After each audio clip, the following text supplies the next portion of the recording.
Assalamualaikum warahmatullahi wabarakatuh. Perkenalkan, saya Habisya Nur Azizah dengan NIM 43040220152.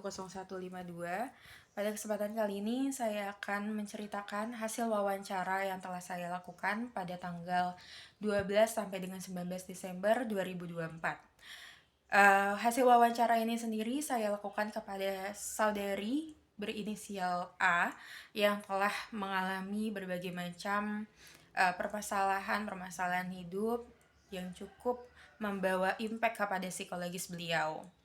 Permasalahan ini dan juga segala cerita hasil wawancara beliau kemudian saya akan relasikan kepada materi psikologi positif untuk memenuhi tugas akhir dari mata kuliah psikologi positif ini. Sebelumnya, untuk permasalahan psikologis yang dirasakan oleh saudari A ini sendiri, yaitu adalah adanya tekanan sosial yang cukup dominan gitu ya kepada saudari A yang dirasakannya secara terus-menerus dan intens. Hal ini cukup menjadikannya begitu cemas dan takut untuk bertemu orang baru hingga menimbulkan segala gejala-gejala fisik yang cukup signifikan.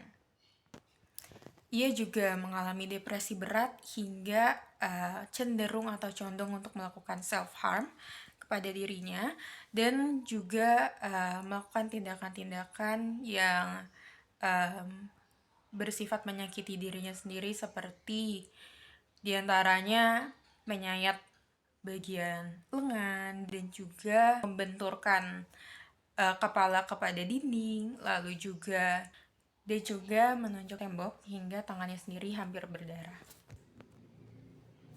Trauma sosial yang dihadapinya juga memperburuk keadaannya sampai suatu waktu dia juga turut merasakan keadaan di mana dia sangat takut untuk bertemu dengan seseorang, takut untuk ditanya-tanya dan sangat benar-benar terlalu penuh dari segala isi pikirannya sehingga rasanya otaknya itu terasa panas dan juga tidak dapat berpikir secara tenang kembali seperti itu. Dan gejala fisik yang dirasakannya dengan ketakutan ekstrem ini yaitu hingga mengumpat saat bertemu dengan orang di balik pintu dan juga saudari A juga mengalami rasa ketakutan hingga menggigil dan keringat dingin. Sebab permasalahan yang awal mulanya terjadi pada saudari A ini yaitu adalah karena adanya tekanan sosial yang cukup menjadi dampak traumatis bagi beliau pada saat SMP kelas 1. Hal ini terjadi karena adanya permasalahan dari sisi remaja, teman sahabat beliau sendiri yang berkonflik dan cukup menjadikannya merasa terisolasi pada saat itu dan berimpak panjang sampai saat ini. Begitu pula pada saat SMA di lingkungan baru, ia merasakan banyaknya pergolakan dari sisi akademis yang begitu bersaing ketat, ditambah dengan adanya berbagai permasalahan baru dari sisi sosial yang rasanya seperti cukup mengulang lagi kejadian lama karena adanya beberapa hal terkait dengan permasalahan-permasalahan sosial antar teman. Untuk proses dari recovery saudari A ini sendiri sebenarnya masih sedang berjalan dan alhamdulillah dari sisi lingkungan beliau juga sangat suportif, khususnya ibunya yang cukup berusaha untuk sangat memahami beliau dan turut membawa beliau ke seorang psikiater untuk dapat berkonsultasi lebih lanjut tentunya. Beliau sedang berusaha untuk melanjutkan proses recovery dirinya dengan melakukan afirmasi positif dan juga proses untuk selalu melakukan penerimaan atas dirinya sendiri karena gejala-gejala dari hal-hal yang berimpact dari sisi traumatis tersebut membawanya untuk sangat perfeksionis dan juga membawanya untuk selalu ingin mendapatkan validasi orang lain. Maka dari itu untuk proses dari recovery ini sendiri dia selalu berusaha untuk lebih menerima dirinya lagi, untuk tidak terlalu strict atau tidak terlalu keras lagi kepada dirinya.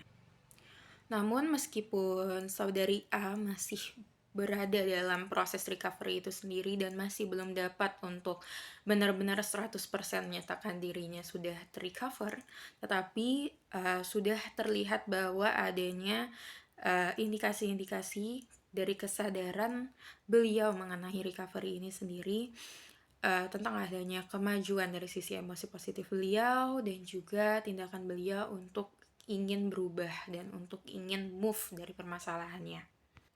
Maka dari itu, ini sesuai dengan materi psikologi positif harapan atau hope yang telah kita pelajari bersama-sama, bahwa adanya harapan yang diberikan atau dilakukan oleh seorang individu kepada dirinya sendiri itu dapat membawanya untuk beralih dan juga berpindah dari suatu permasalahan yang ada. Tentunya ini juga akan mempercepat proses recovery itu sendiri dengan adanya kesadaran diri beliau ke psikolog ataupun ke psikiater.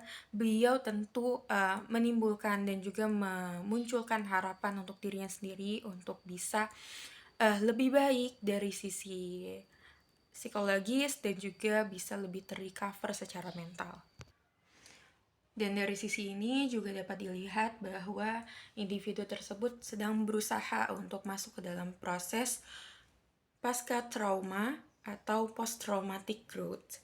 Nah, untuk proses ini meskipun individu masih belum sepenuhnya berada dalam proses atau telah melalui fase ini, tetapi individu telah selalu berusaha untuk menemukan makna baru dan juga mengembangkan dirinya serta menghadapi trauma-trauma yang ada di masa lalu.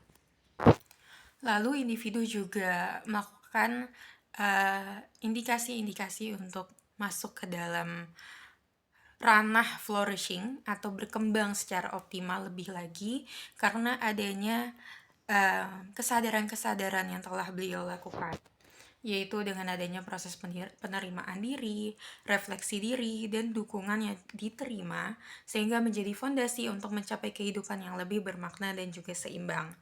Nah, selanjutnya untuk self-excellence, keunggulan diri, beliau juga bisa terlihat dari sikap perfeksionismenya itu sendiri bahwa dengan adanya sikap perfeksionisme ini yang awalnya menjadi sumber tekanan untuk beliau, ini telah bergeser menjadi dorongan untuk mengenal kelebihan dari dirinya sendiri. Ini dapat membuatnya mulai memahami bahwa ia tidak perlu menjadi sempurna untuk memiliki makna atau diakui orang lain. Jadi meskipun beliau masih belum berada pada sepenuhnya pada rentang ini, tetapi sebenarnya tindakan-tindakan yang cukup dilakukan olehnya pada saat ini itu sudah membawanya kepada perkembangan yang lebih lanjut, khususnya yaitu adalah post traumatic growth tadi. Karena meskipun saat ini tindakan perfeksionismenya masih berada pada rentang yang mungkin belum sepenuhnya membuatnya melihat makna dan juga membuatnya tidak ingin diakui orang lain, tetapi tindakannya ini sendiri membuatnya terus-menerus untuk melihat dan juga melakukan hal yang terbaik untuk dirinya. Itu sudah cukup menjadi perkembangan yang signifikan dan juga menjadi modal untuk dapat membuatnya lebih dekat lagi kepada post traumatic growth. Meskipun tentunya perlu adanya dukungan dari sisi keluarga, sportif, dan lain-lain yang lebih dalam lagi untuk mendampinginya membawa sikap perfeksionis itu kepada ranah yang lebih tepat dan masuk ke dalam kategori yang benar-benar diharapkan. Lalu untuk thriving, kemampuan bertahan dan berkembang di tengah tantangan ini adalah terlihat juga dari sisi individu, yaitu dengan adanya proses penerimaan emosi. Meskipun terlihat sederhana dari cerita individu inisial A ini sendiri, namun ini merupakan langkah yang besar dalam membangun kemampuan untuk bertahan dan berkembang. Lalu kemudian ia juga mulai melihat tantangan hidup sebagai bagian dari proses pembentukan diri yang lebih kuat. Dengan adanya sikap tersebut, dengan dia melihat bahwa adanya tantangan-tantangan itu dapat membuatnya berkembang, itu dapat membuat individu ini lebih dekat kembali dengan proses recovery diri ke depannya. Sekian dari materi hasil wawancara yang telah saya lakukan.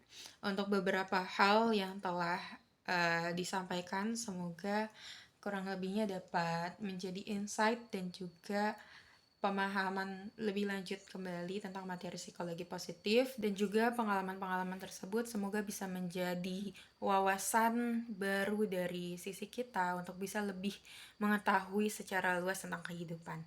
Terima kasih. Wassalamualaikum warahmatullahi wabarakatuh.